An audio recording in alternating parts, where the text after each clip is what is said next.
Derivatives trading involves substantial risk of loss and is not suitable for all investors. Past performance is not necessarily indicative of future results. So stressful when the world's on fire. Good God. I can't look at this, guys. Like, my strategy is you buy it and you hope that you got a good spot. Yeah, but we all think you're crazy. You don't fight this. No way. The markets are freaking out and you don't think that anything is wrong? Come back tomorrow and I'll lose it all. Should be fun. Good morning, everybody. Oh man, the intro thing there was faster than I thought it would be. And let's see here. Did I fix the light? There we go.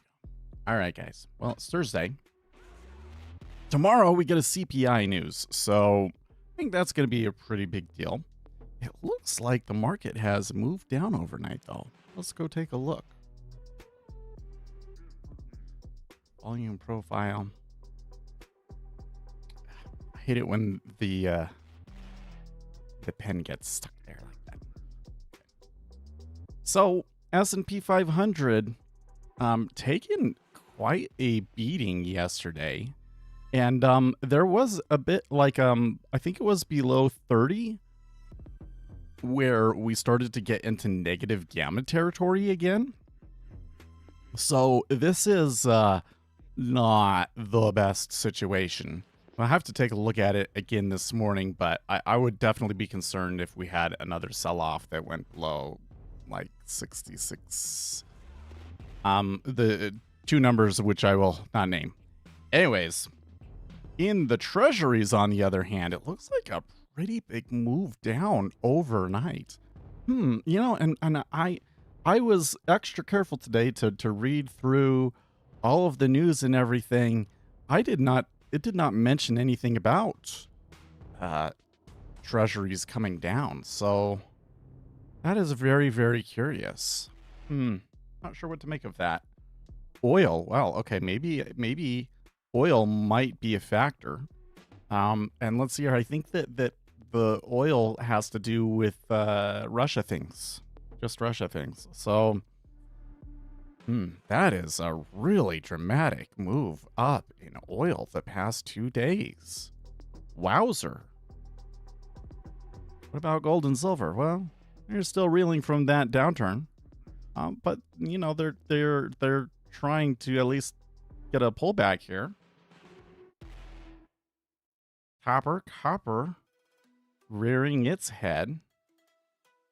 That's very interesting. What happened? And that it's not like the dollar moved big either.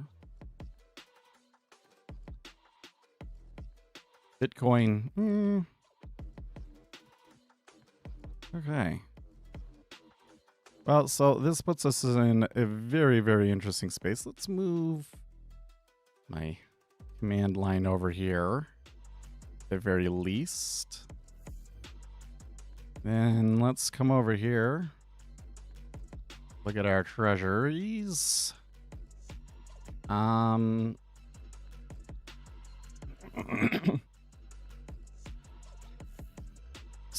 ZN 10-year note. Oh, that's not what we want.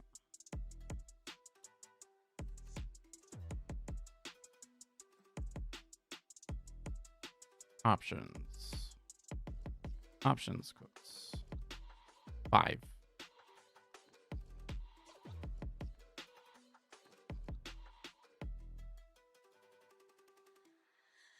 Okay, so that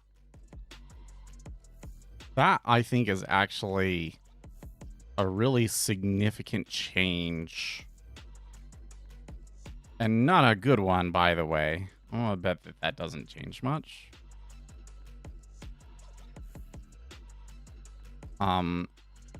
So they already went through the first line in ZN. So now let's come over to Zabe. Oh, so for that, I don't have one for ZB yet. Well, let's not worry about it. Let's not worry about it yet. In fact, maybe today we will start working on the web scraping part. Say ZB is a champ supporting the others.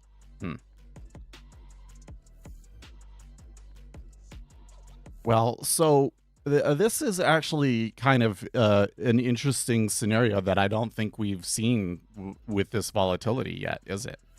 Sorry, I need to come over here.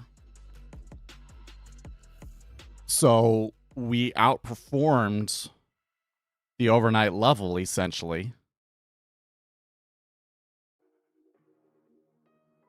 Oh, okay. Uzi says he hasn't seen it either. So what has happened is we outperformed the implied volatility move in the overnight move. Oh, you have seen it. Oh, you have seen it. Okay. We outperformed the overnight move despite volatility, implied volatility, decreasing a little bit.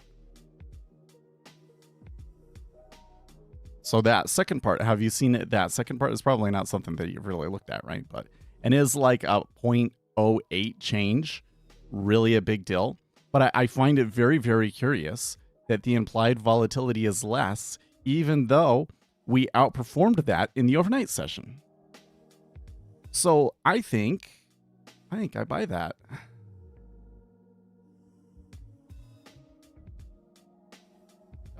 Put it on ZB. Well, here it is on ZB, but I haven't gone and found the new number. Okay, hold on a second.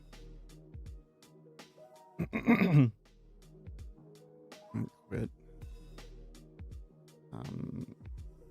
CPZN volatility to ZB volatility.csv.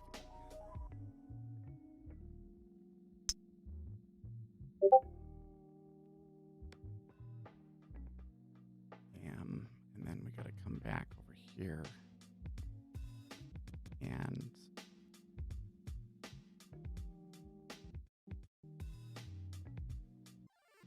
grab December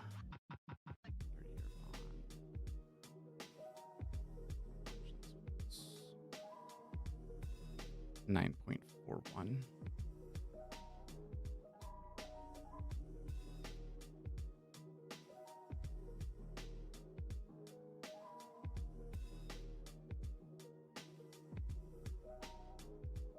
And what was it yesterday?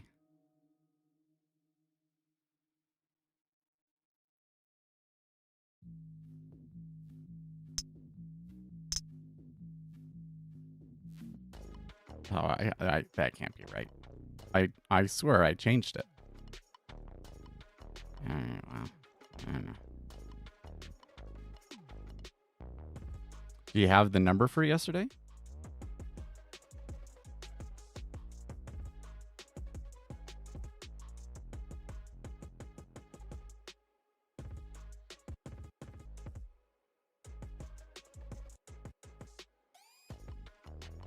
There you go. You're right. It's bouncing right off of it. So I think that we're likely to bounce back up to the overnight, which was in ZN 25 half. It's actually quite a bit more than I thought it would be. I'm a little bit concerned about that 24. But we'll do that. I feel like this is a little bit of a risky technical trade for me. I don't like, but I'm trying to just go and experiment specifically with the volatility.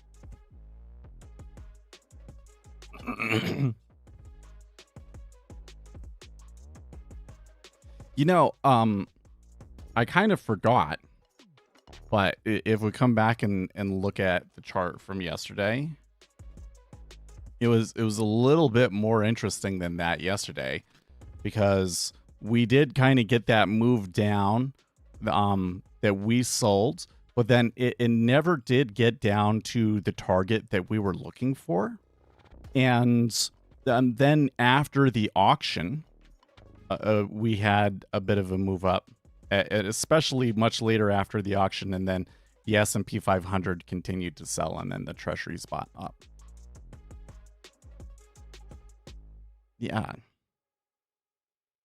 Well, did you hold that all the way until it came back? Because it sure took its darn sweet time to do it, didn't it?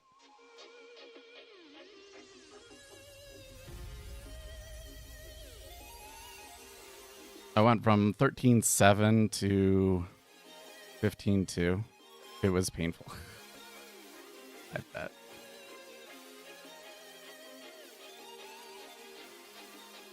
Oh, in the 2-year, right.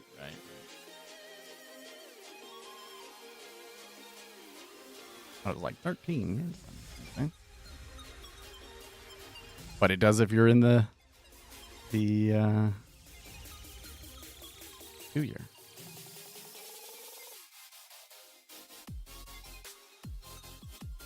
Yeah, I get you. But I mean, does that just makes me come back to the whole like, well, we're standing on shaky ground when it's a purely technical trade, right? Like,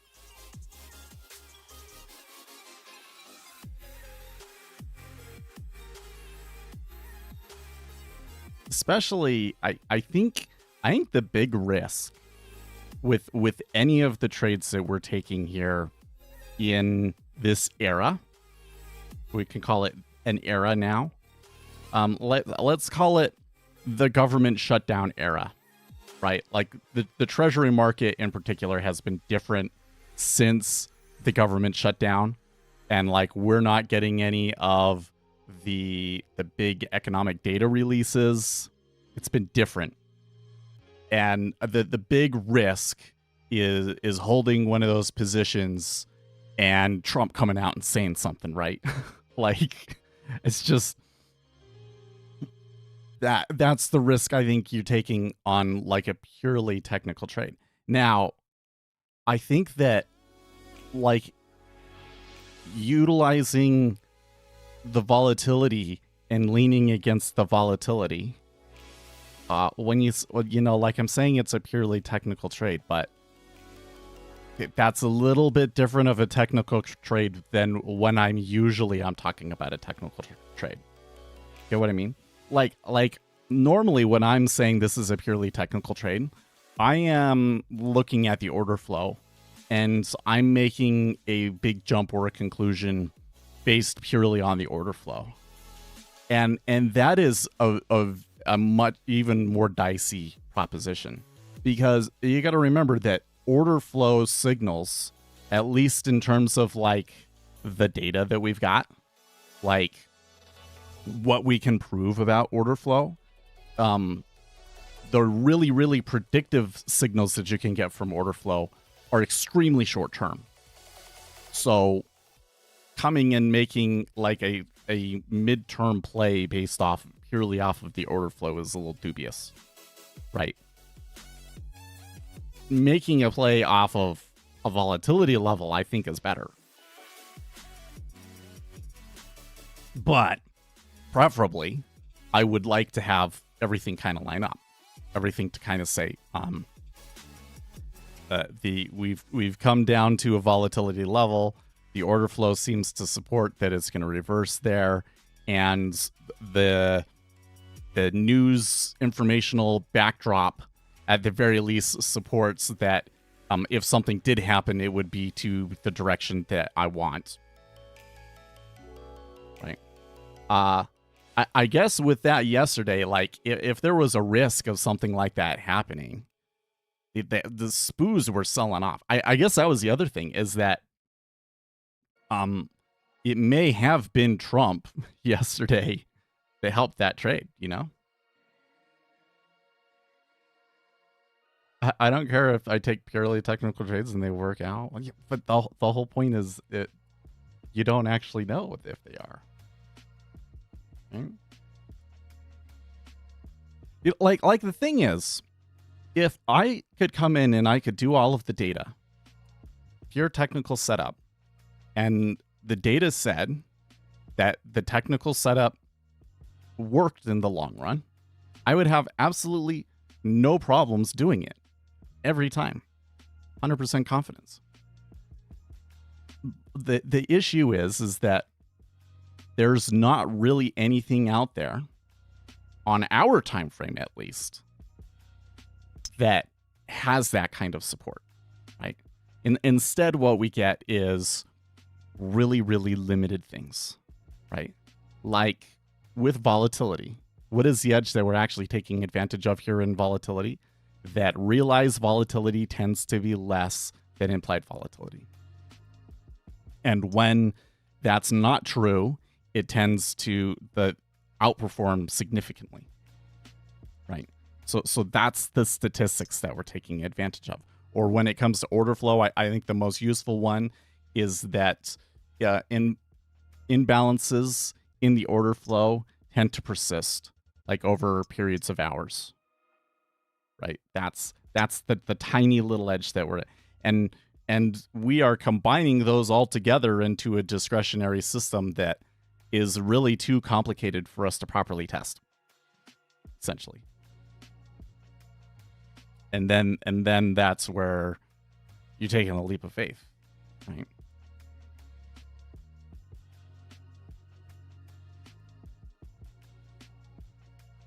But when I come back to like a trade where I don't really feel like I have all of those components, it makes me really uneasy. A guy on Twitter said the 2-year, the corn and beans. So I really disagree on the 2-year. Corn is a good one to watch the DOM on. If you want something that is not a financial instrument, right? Like fixed income is different from other commodities in many ways. And so if you want something that's really more like a pure commodity, well, typically you would trade oil, but oil is a really thin market. So you want something that's a little bit thicker, but still a pure commodity, then you go to corn, right? But the problem with the 2-year, and let me pull it up over here. Where'd it go? Oh, that's not the 2-year. I want ZT. I know you're up here. Where'd you go?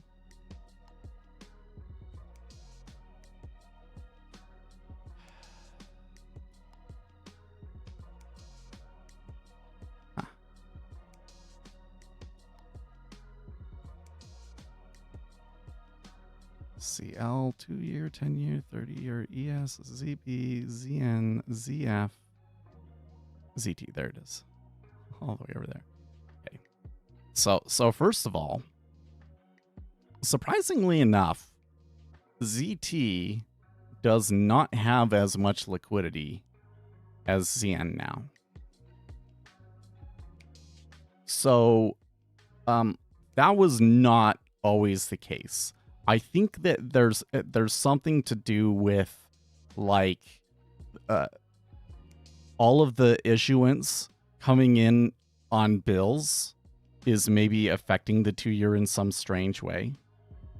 But the other thing is, and we always kind of have to come in and check this because, you know, it can change. But last time we checked, ZT is still not a first in, first out queue. Basically, there is a pro rata fill percentage based on how much liquidity you're providing that is supposed to incentivize big players to provide more liquidity. Basically, if you have, you stick a big old 5K on there, even if it's not like the first order, if 10 comes through, you're going to get like 3 of it filled or something like that. Okay. So what you see, especially on the inside bid and offer in ZT, is different from all of the other instruments because of that. So I would not watch ZT to learn order flow. I would watch ZN. ZN is the most active and the most liquid. and it's going to be slow, so that you can really kind of watch it, and you can see these empirical properties of order flow that I talk about really, really clearly in ZT. Or sorry, in ZN. ZT does big stacks near the inside that just move. Yeah.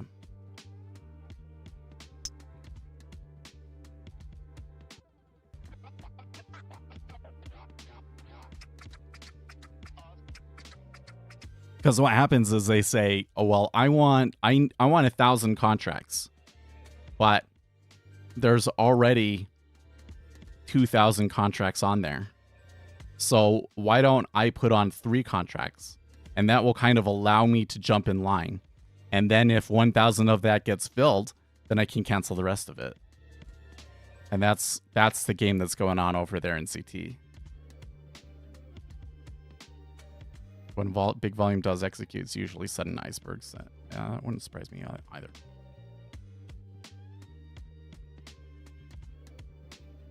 Anyways, there's just a very different game going on over there.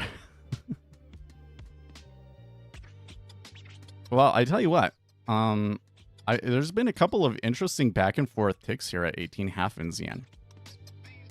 A couple of them like looked really aggressive, but then like it didn't. In the end, it didn't end up doing anything.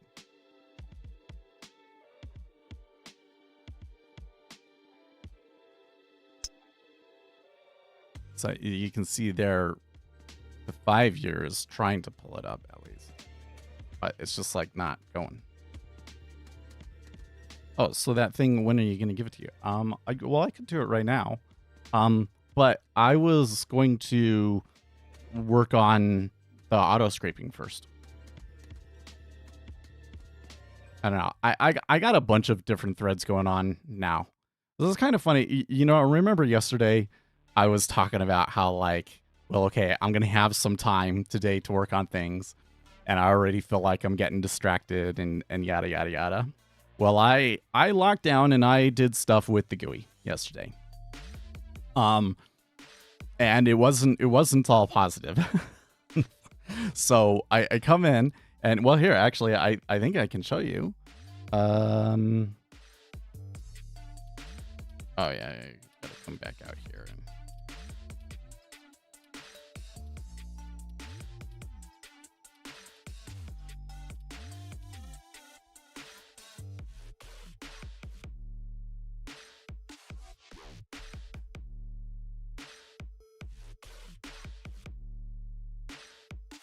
Oh, that's right.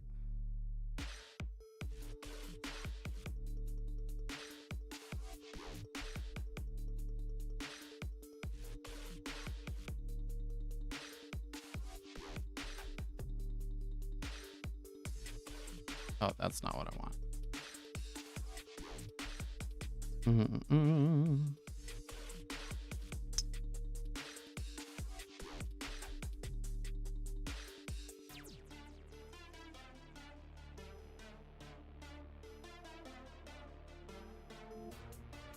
You would be taking the trade too if you weren't cleaning.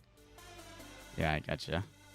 Well, again, okay, so there was another point on this that I was kind of like getting at, and like I lost track of what I was doing. But the thing that bothers me about this trade is that volatility is contracted.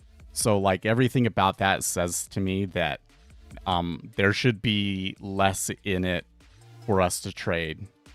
Like if this doesn't work out, I'm not going to try and take a second trade off of it, right? Because we just do not expect today to be a good day for trading. Okay, so I got all of my stuff into an eGUI example thing. It still has some of their stuff on here that would go away, but it has a file menu and you can quit, except for that the quit doesn't work.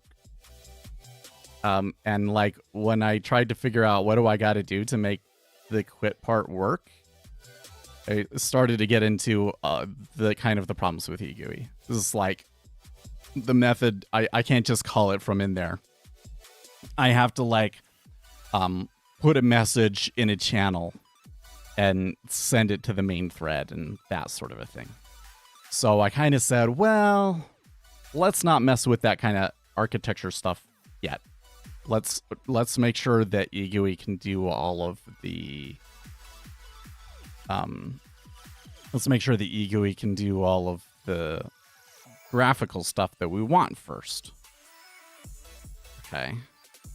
So then I come into here, and what is it called? Oh, eGUI tiles was one of the frameworks that I wanted to use. Or no, that's not what it was. Not cargo run.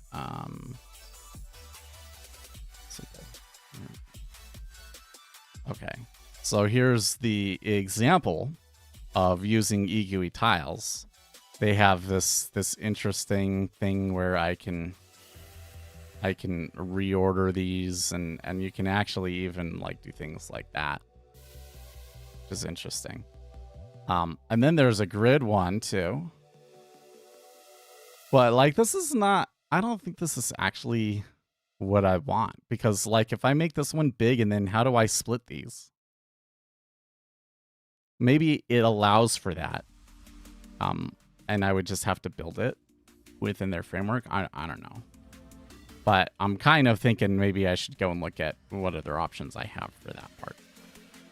So had that. And then the thing is to get this app to run, it took like 3 hours to build for some reason. It was like clearing stuff out or something. It took forever. I don't know what the deal was. But so I got into that. And you know, I think that what we learned in the bottlenecks were kind of like not good news. Like I accomplished the one thing that I wanted to do, which was to get a file menu in there. But then when I started looking at the next thing, it was like, no good. So that was a little frustrating. Kind of made me feel like, maybe we need to just wait a year or not try and do it in Rust. Not try and do it in Rust is an option too. So I went and switched and did the VPS thing. As long as ZB sold off that first standard deviation, I took it upside and everything else. It's just a matter of time. Yeah. All right. Well, I mean, it seems like it's going okay so far. We got one tick briefly. Anyways, so the VPS, I was able to connect to the VPS and get it up and started. It comes with NinjaTrader already installed. It was kind of funny. I went in and okay, well, I guess I'll try and open up a web browser and go to NinjaTrader, and it's like blocked. Like Cloudflare blocks you. So, but they already had NinjaTrader installed. That's good. But it's version 8.1, so like I have to use their login system, and then with their login system, I don't have any data, so I couldn't test the VPS with data. So I sent a message off to vendor support to see if they've got any options for me. But I might to really test the VPS, I might have to open a prop firm account. Right. So yeah. And then we get the web scraping bit working. So I guess what I'm saying is I think that we should work on the web scraping part now. But I am into trade, so we got to keep track of that.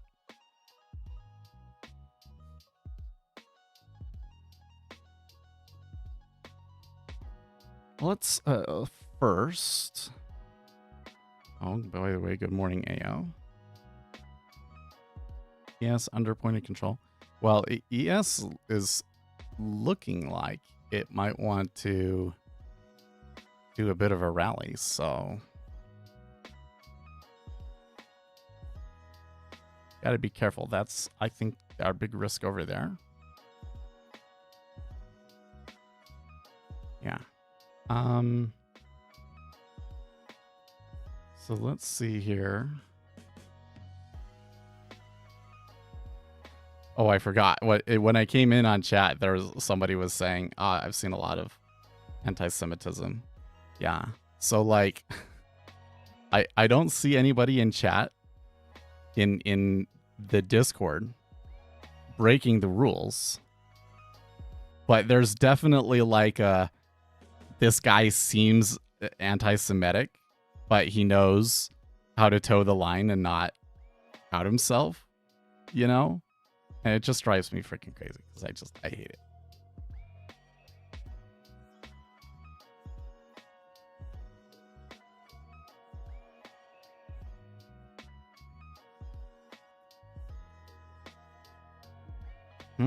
Having to fix my 9950X3. That's a processor, right? Because it was not core parking Oh.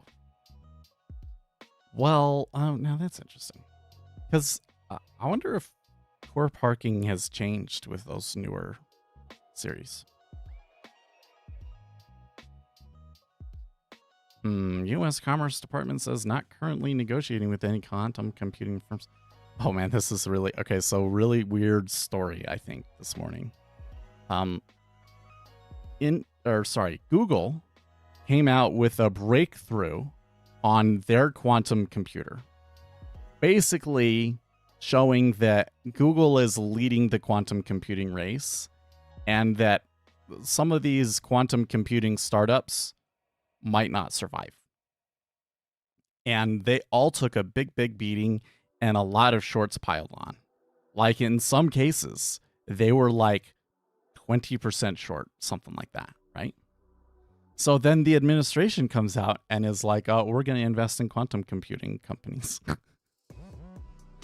and squeezing them.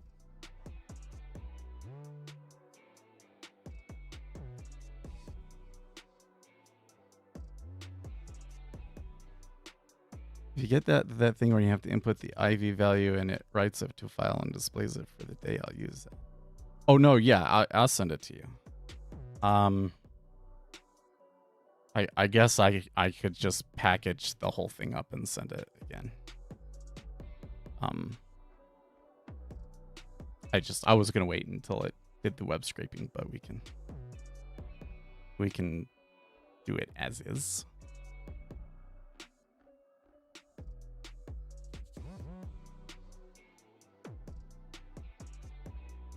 I'm like afraid whenever we're in this situation and then I run off to do, like change my focus and do something like that, stuff happens and I'm like, oh man, don't make me do the whole package again.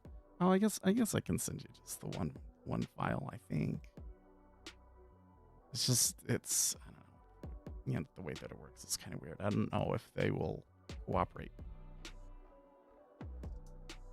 I'm gonna send you the file, but I'm not entirely sure that just doing the I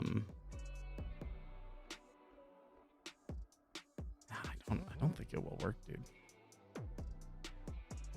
No, it's not the stealing the code, although that is a thing, but that's not the specific thing that's on my mind. The issue is that I have like my own base classes that all of the indicators inherit from. Some of the things that the base classes do are relatively simple, like better debug output for me and things like that. And so I'm not sure. You already have the package and you probably already have some version of those base classes, but they might be slightly different from the latest version. I'm not sure. And then can you inherit from a base class in the DLL when you're using the code version? I'm not sure, but I'm going to send it to you. I'm going to send you the CS file and we'll see what it does. Okay.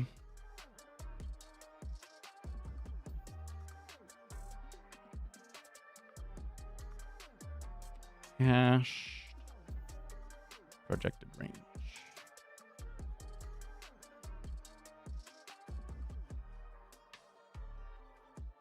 Honestly, the code on the cache projected range isn't too complicated, but it was a little bit of work, so.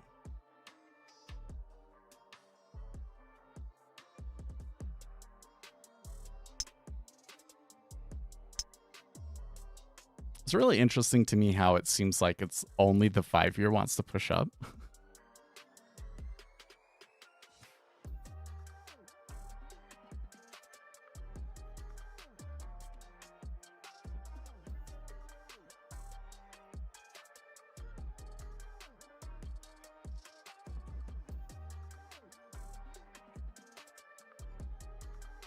Congress should miss their paychecks too. Man, okay, so I was watching this thing yesterday on the government shutdown, and this guy was saying something that, I mean, I kind of was on my radar and I was really concerned about, but was basically saying like that problem is here. In a government shutdown, the whole idea behind a government shutdown is that it creates pain that can facilitate people wanting to come to the table and make a deal. And this guy is saying that the major places where you would have real pain, like military members not getting paid, the Trump administration has used legal maneuvers that Democrats think are illegal. Maybe they'll get challenged. I don't know. But the Trump administration says that it's doing everything legally and is basically allowing him to do things like pay the military without having to worry about fixing the shutdown. So meanwhile, like if they are able to fix all of those little problems, and then everywhere else where the shutdown is felt are only things that Democrats want, then what reason do you have to come to the table and end a shutdown? Don't have one. And so this is kind of why I was saying at the beginning of this could be a really, really long shutdown. Except for that, I think the thing that could end it is just the political pressure, right? Like that's what ended it for the shutdown that was the longest with Republicans. That's ultimately what ended it. Was Republicans said, you know what? This is hurting us politically. Right now, I don't think that Democrats feel that way. I keep seeing the Democrats show these polls that show that like majority of Americans blame President Trump for the shutdown and going like, see, like we're winning. But then if you actually look at like all of the polling, Donald Trump's support has increased, even though it's like at record lows. And Democrat support has only gotten worse. I think, you know, so why might that be? Well, one of the issues is that the whole thing under discussion is about Obamacare subsidies. And so you get even people like Jon Stewart up there saying like, well, you're fighting for subsidies when the whole thing is to get what we want, which is not we Democrats, not we Seth, and no, I don't want this, but what Democrats want, a universal healthcare system. Continuing to support the Obamacare subsidies kind of hurts that happening, right? And meanwhile, everybody else is kind of starting to realize, oh, they're fighting for the government to pay health insurance companies because premiums have gotten too expensive. Like, it's not a good look. And so I think in the longer run, the Democrats, well, particularly AOC, that supported this kind of strategy are kind of looking like dunces right now.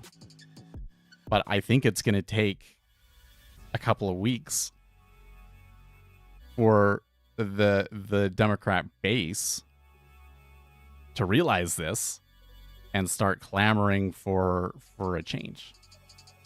In the meantime, the GOP is talking about having a carve out to end a government shutdown, so that you can't filibuster to create a shutdown. But I think that they're a little bit worried about that, because I think a lot of people do believe that that's like the only real check on the budget. And like maybe it's good for Republicans for the government to just stay shut down. We'll see. But for us, I think that's a bad thing. I think that the markets are clearly less active without that economic data coming through. I'm very concerned that the market, the economy could be getting worse, and we're not seeing it because we're not getting that government data, you know? And I'm concerned that the uncertainty created by the shutdown is cooling business investment. So I would like to see this shutdown end, and I'm kind of thinking it's not going to happen for a long time. Like, it might not be until next year. Like, honestly, if this goes into November, and then what's going to happen in November and December to force them to do it, right? Like, everybody goes on vacations, holidays, things like that. So it might not be till January, February if they do something about it.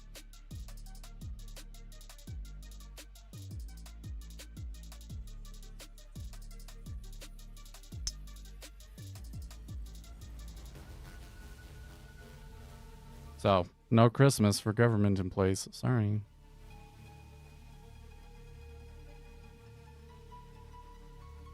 Ooh, they took out 18. And there's a little bit of iceberging on the offer from it, too.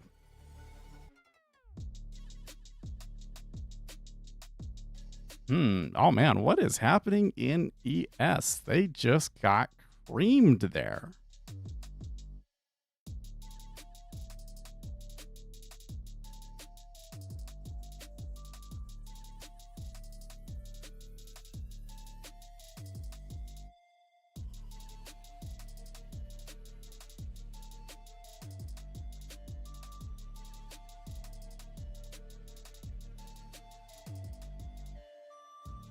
Treasury, UK is weighing up proposals to scrap the oil and gas windfall tax as soon as next year the government scrambles to revive the UK's flagging economy.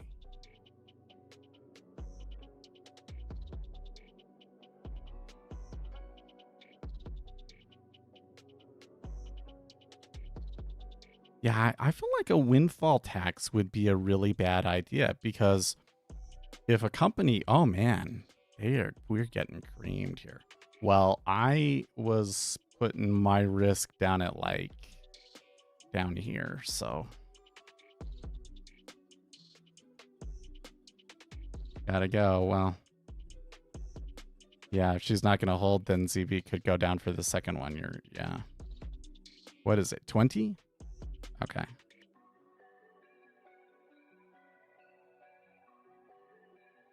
Well, it's very curious that we got 3 ticks that quickly, and the S&P 500 is just getting creamed. It does seem like it's perhaps news based, but I don't see a clear news headline.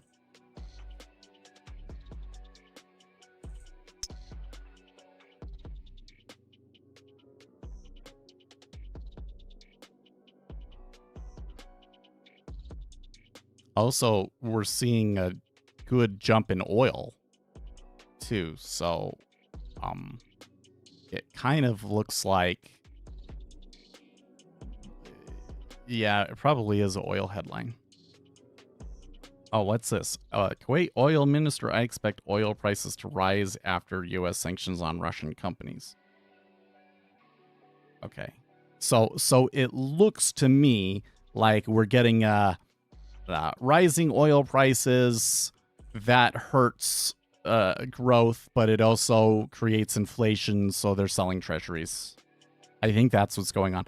I'm not really seeing the dollar move, interestingly enough.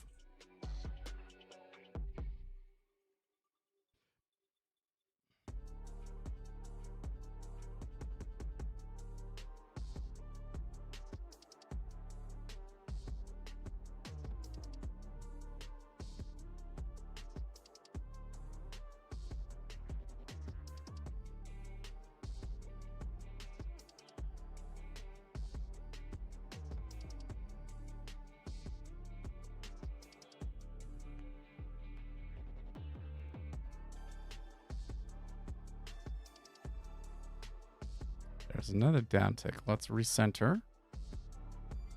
We're not getting changes in the yield curve off of this. I would kind of think that if it was a if it was an inflation-based thing, that there would be more movement in the spreads. But I don't think that we're really seeing super strong. I mean, we did decline maybe 10,000 contracts there, but it's not like a huge move. So I don't think that there's that much big players taking volume over here. I think that it's really correlations with oil. But let's say it's kind of half and half this time. Usually I'm like, oh, it's all this or it's all this, but maybe it's a little in the middle, right? And we are seeing oil turn back around. So oil may actually lose all of those gains. Let's see, the bottom of this was 61.10 in oil. So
I suppose on this one, if I had been quick, I don't know if I ever heard anything from my news squawk. Well, let's just refresh this page to make sure that it's on. Maybe if I had gotten that, I could have bailed on it and be getting in back down here or something. But now you're just making it even more risky, right?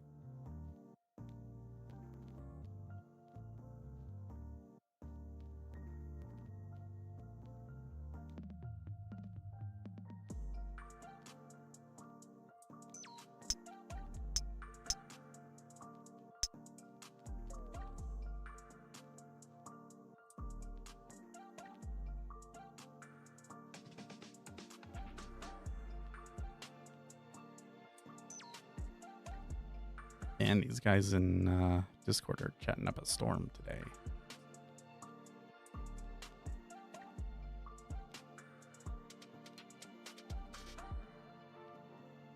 Elon Musk, October 22nd, AI and robots will replace all jobs. Working will be optional, like growing your own vegetables instead of buying them from the store. I don't buy it. I don't believe it, to be honest with you.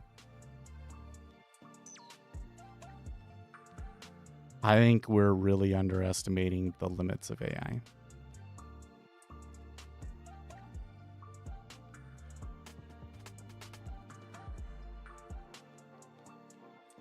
Oh man, this guy in chat says, 1 second you're looking at a new house and the next you're applying for a homeless shelter. Gosh.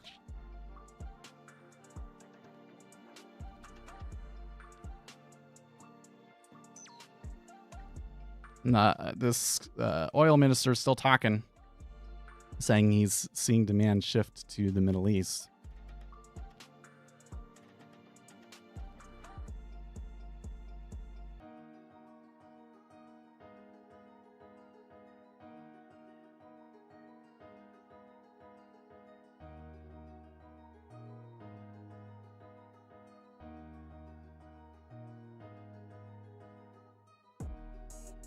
You know, what if Elon was right?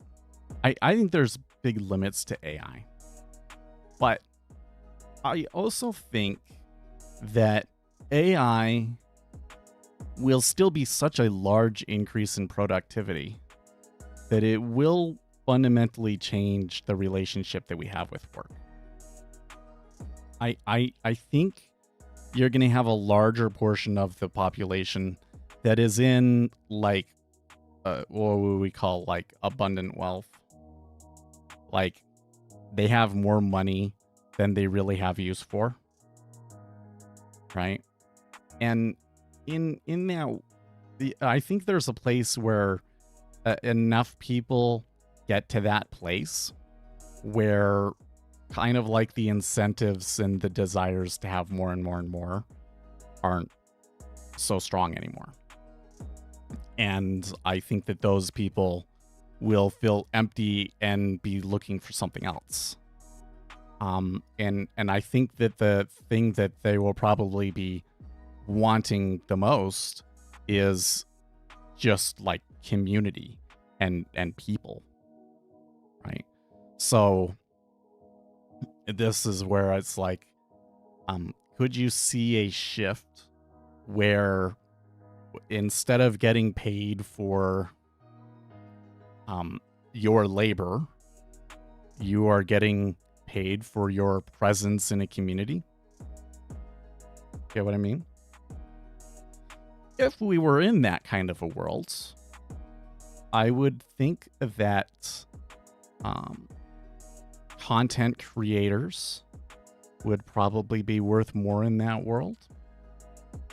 People that are, you know, really thinking a lot about the world and that sort of a thing may be more valuable. But then also, it's just like, who do you want to be around with the most? Yeah, well, Seth is not always the most entertaining person. He probably would rather hang out with his wife, right? Like,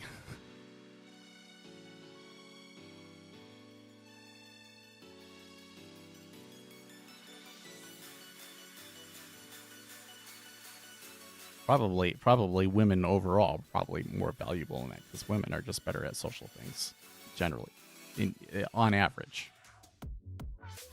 because they're more, what is the word?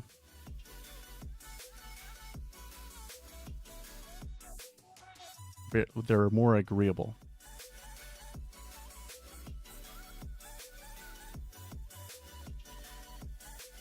Well, oil felt like it was, or oil was starting to come back, but that decline has slowed. And the treasuries have kind of like not moved since that down move. Like they came down really quick and now they're stuck at 17.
I tell you what, if oil recovers this and decides to push for another push, I think it could be pretty disruptive to the rest of the markets, especially since, again, the treasuries are like sitting right on the edge there.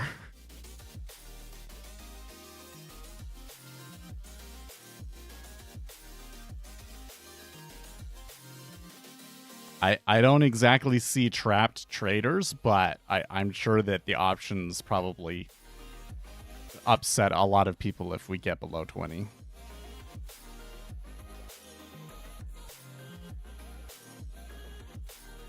Why don't you take any action? Because it's going to come back up.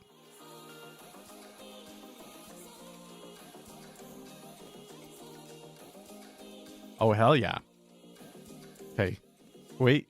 Oil minister are saying that they're willing to offset any shortages by rolling back output cuts, and oil is just getting creamed there. Now it is coming all the way back. Treasuries haven't quite recovered 18.5.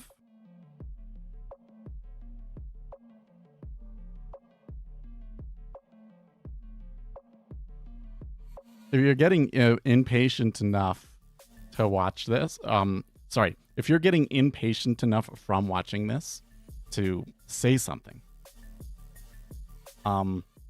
that kind of means it's catching you, doesn't it? Like that means you've become invested. You want to see something happen.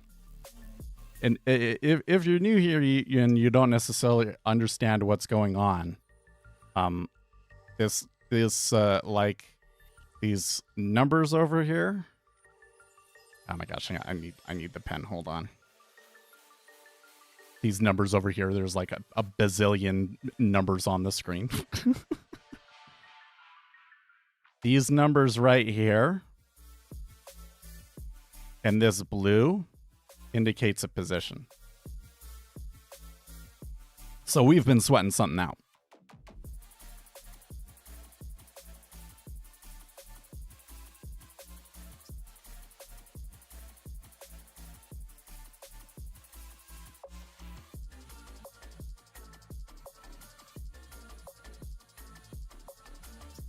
Well, now that oil has reversed and treasuries have come back to where they are, first of all, I think that does confirm for us that both the action that we've seen this morning and the action that we saw in the overnight that we're kind of like, well, why is it down here? That doesn't necessarily make a lot of sense.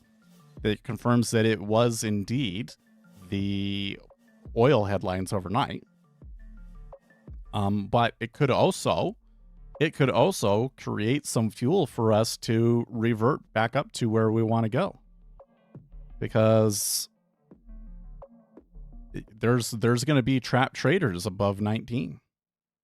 I don't know how far it would take for them to start puking, but there was a good amount of volume, about 4,000 contracts or so short that are going to be underwater here.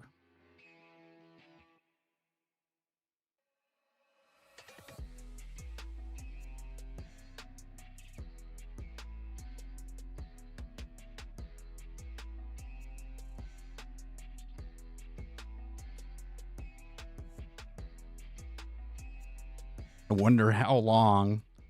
Yeah, there's definitely, because here the oil kind of bounced a little bit, 50 cents. Wow, that's volatile for oil.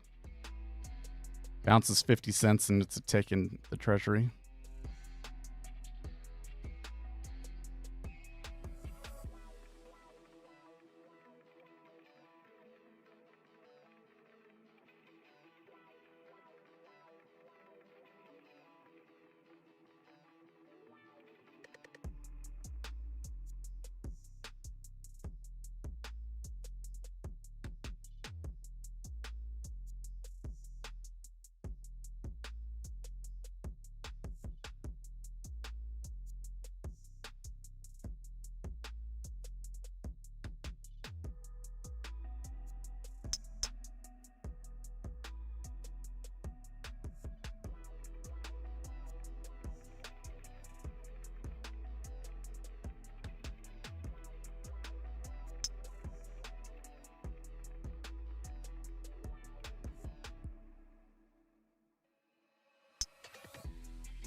Here's an interesting comment. A day will come when we will have zero idea what is going on in the stock market and AIs will just be fighting each other deciding where the money goes. Could be, yes. There will always be a market, but that doesn't necessarily mean that we will be the ones that are primarily involved in it.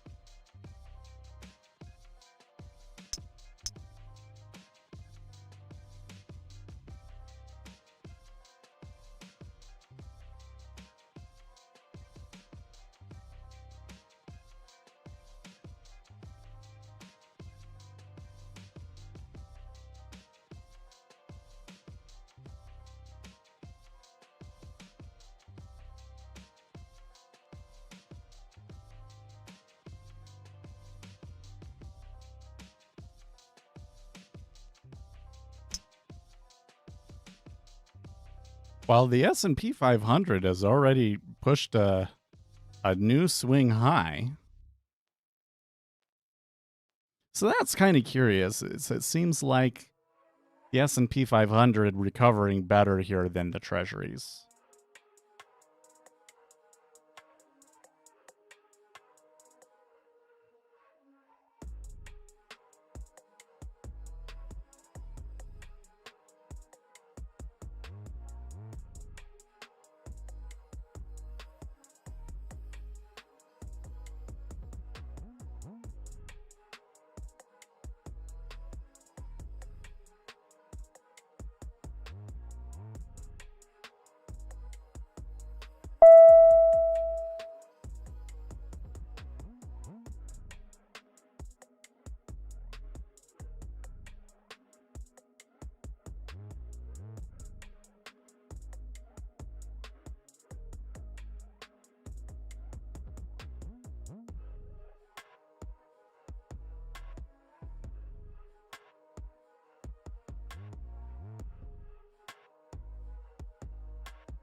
Okay.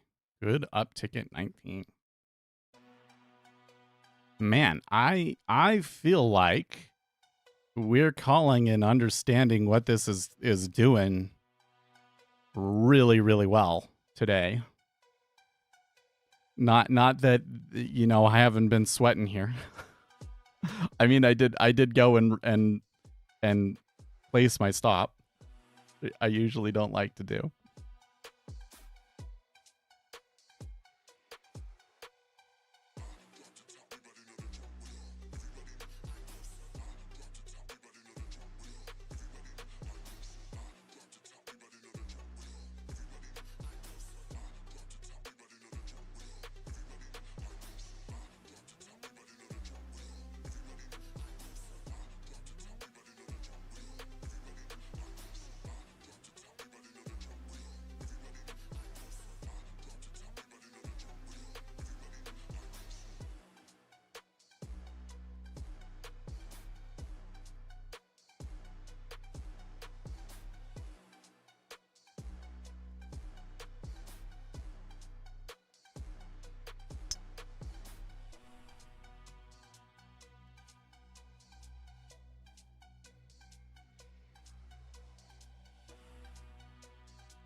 Can I use the Jigsaw platform in Bangladesh?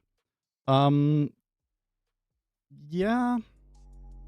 So, I mean, I think that what I've noticed with a lot of the people outside of the U.S., um, is especially, let's say, outside of Western countries, right? Because if it's like in Australia, Australia has its own markets to trade. And there are markets in India. The Indian stock market is actually a really great place to invest and to find some edge. But I still find that a lot of those people will just come over and trade the US markets. And the easiest way for them to do that is through these funded trader programs. So I've seen a lot of people from that area of the world opening up prop firm accounts. And at that point, then yeah, you're in the whole futures ecosystem. You're using Rhythmic or CQG, and then you can use Jigsaw with it. Or you can open up your own account with a futures broker in the US. You don't have to be a US citizen to open an account with a futures broker in the US, although there may be certain regulatory requirements associated with that with your own country. I think that if you're in Bangladesh, you're in India, that's not such a problem. It's usually the more Muslim countries where that can be a problem. So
well, I'm a little disappointed there that we got like plus 2 ticks and it kind of came back to where we were sitting, but that's always the way that it goes if I go and I put on a sim position. There's a lot of contracts sitting there at 20. Probably enough that like I think in order to resolve these trap traders that you are going to need to see another new high. But who knows? Maybe there'd be more oil headlines. Let's see here. I've only got 20 minutes left because I'm going to have to go and get kids ready for school, huh? So I will keep it on until the close. Well, I don't know. I don't know where I'll take it off. Maybe I'll keep it on until 9 o'clock. But we got 20 minutes. Let's see what happens in 20 minutes. Maybe in 20 minutes we like reach that high and we're at 20 and I'm like, okay, fine, we'll take 4 ticks.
Wow, what's this?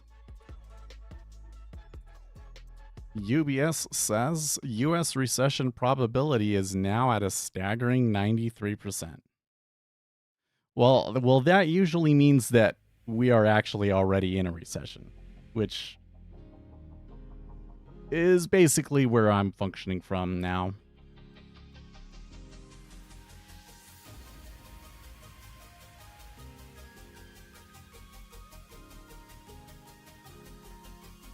I think that we will find that the U.S. entered a recession around June of this year.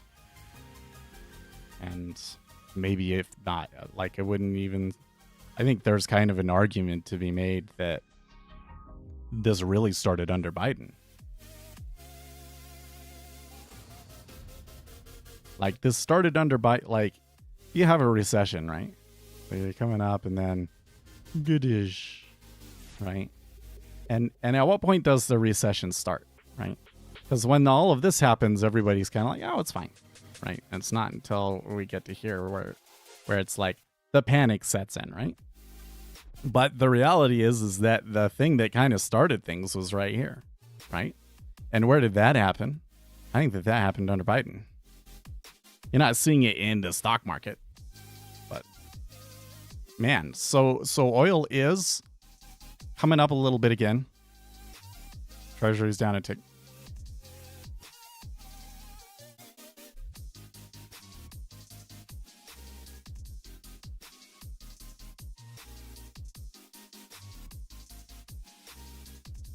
Interestingly enough, ZB did make a slight... oh, why does it not show it on this chart? It looks like it made a new swing high, but...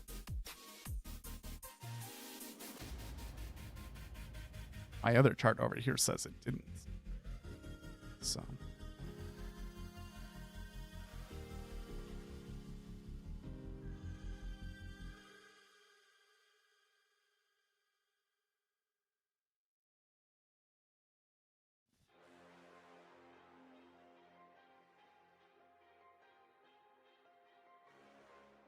Goldman asks the quote, key question facing oil shorts. It's definitely like, it's got to be that sort of a thing because the oil market seems to be way too volatile and sensitive this morning. And all of the other markets seem to be reacting to oil way too much this morning.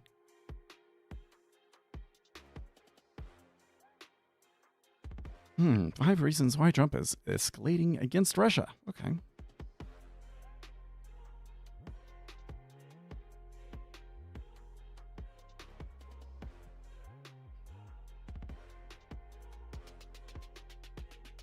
A lot of comments about oil. But it definitely seems like that's what investors are focused on. Why is the S&P 500 taking off here? Man. Look at that.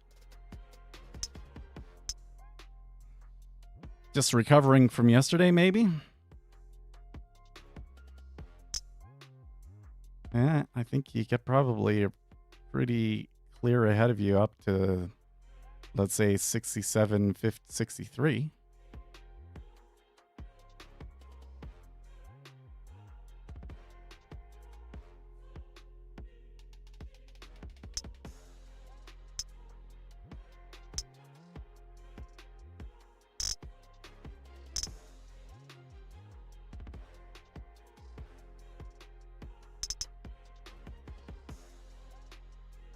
Oh man, they touch 16.5 again. I'm gonna be pissed.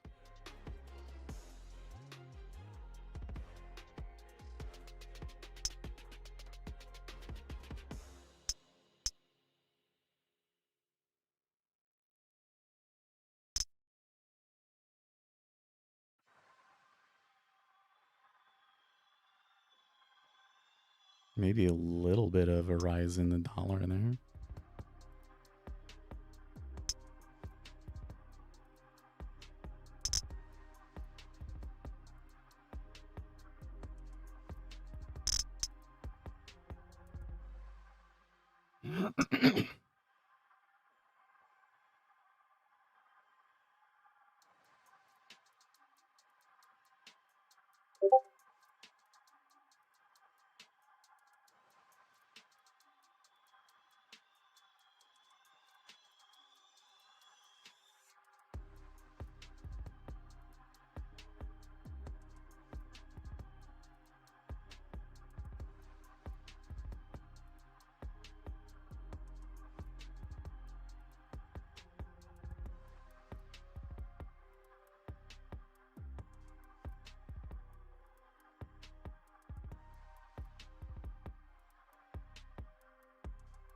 Okay.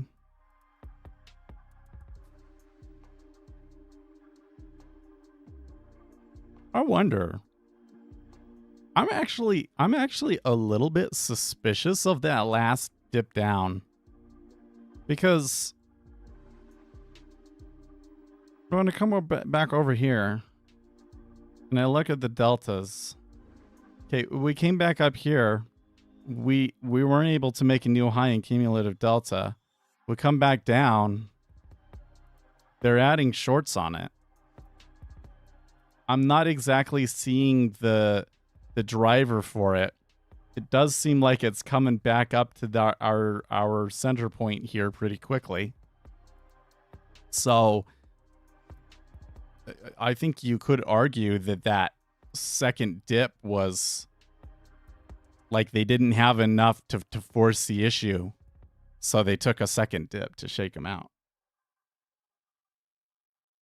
But no way for us to really know for sure. But it's just like the whole timing of that and the way that last down move kind of played out seems a little odd. So I that's why I'm suspicious.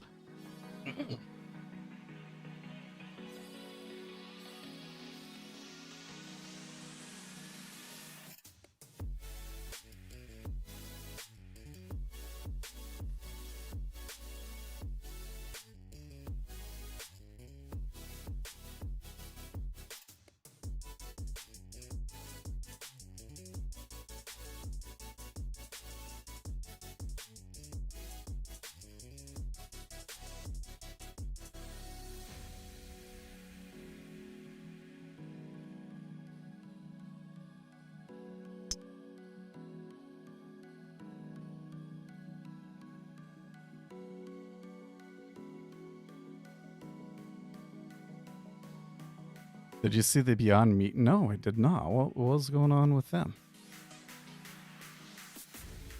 I know that there's been a lot of stuff going on recently. Oh, wow. They closed nearly 50% of recent gains in wild day of trading. Oh, my gosh.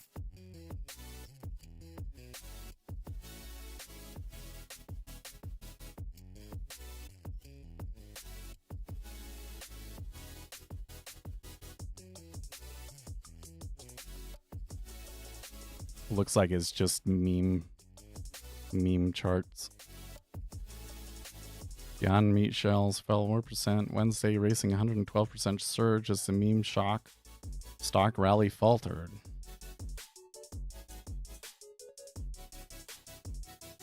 The ETF edition seemed to dive a short squeeze in the stock as investors who bet against Beyond Meat shares rushed to cover their positions.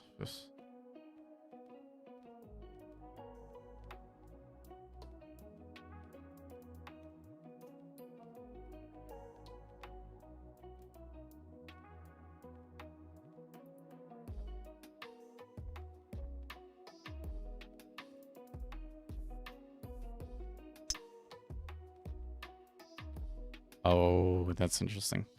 I was just listening to my news squawk. They're saying that we're not sure if the U.S. existing home sales release is actually happening at the top of the hour or not. A Zero Hedge has a story? How come I didn't see it?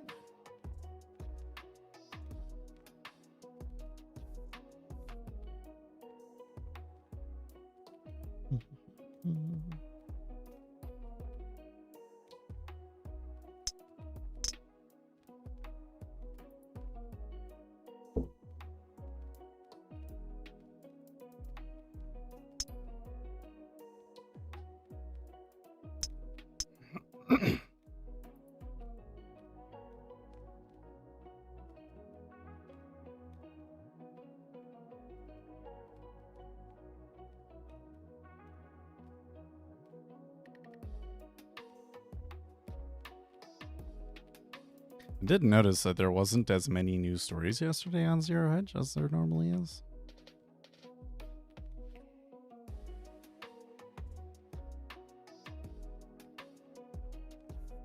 Oh, here we go. After a series of volatility halts, The Reddit-fueled squeeze in Beyond Meat shares has completely reversed, collapsing 68.5% from pre-market highs after returning to yesterday's close. The wild Reddit-fueled day trader squeeze of short hedge funds since last Friday has been nothing short of eye-popping, with gains exceeding 1,200% at one point. Reddit traders piled in, hoping for the next GameStop-style short squeeze, but were greeted with selling instead. Are we losing? Oh my gosh.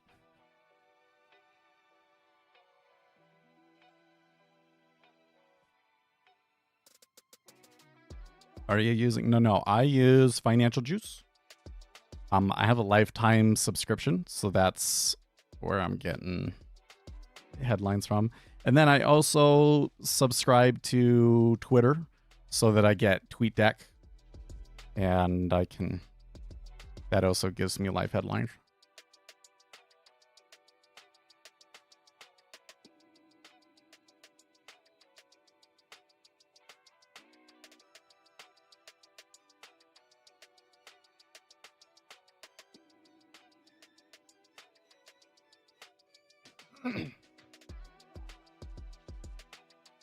It's really weird to me that when I get on social media, it's just like everybody is out of work.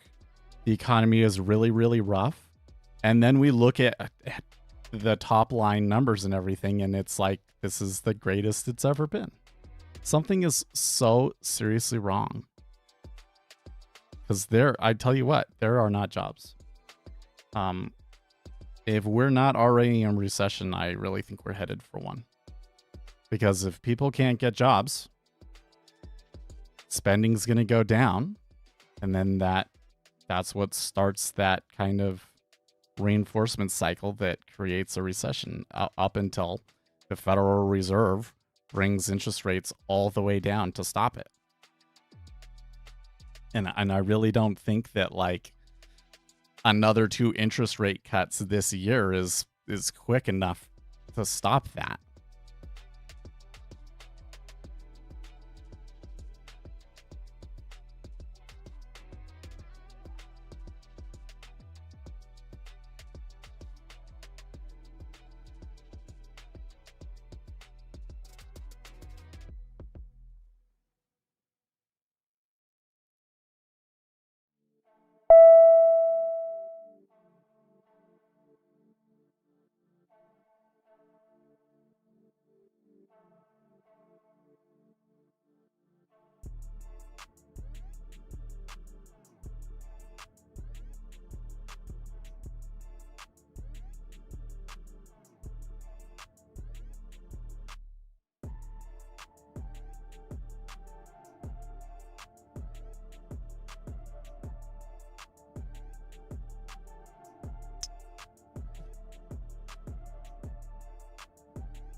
You should use level 2 box, not price. So what are you talking about? I think you're talking about something that is only applies to stocks.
Well,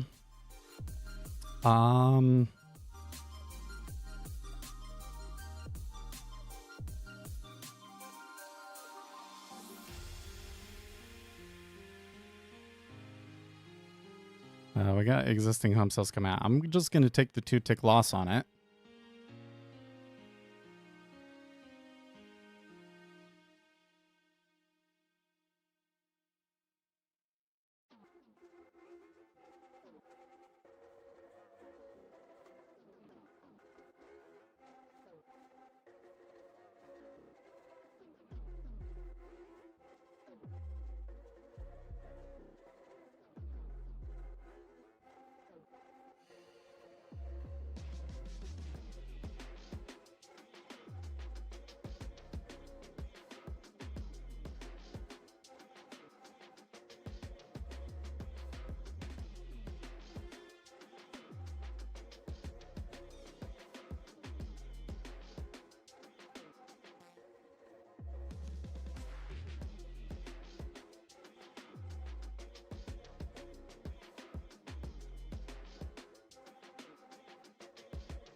Okay, so are we getting...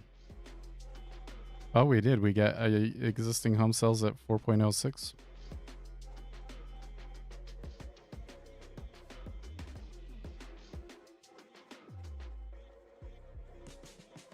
Well, I'm still of the opinion that we're more likely to revert back up. But it doesn't seem like that there is enough oomph in this market to make it happen right now. So maybe something that they have to unwind going into the options pit close.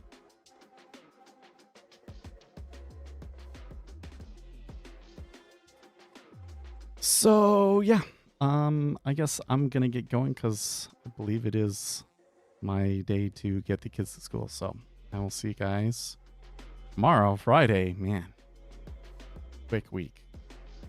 In the meantime, stay excellent.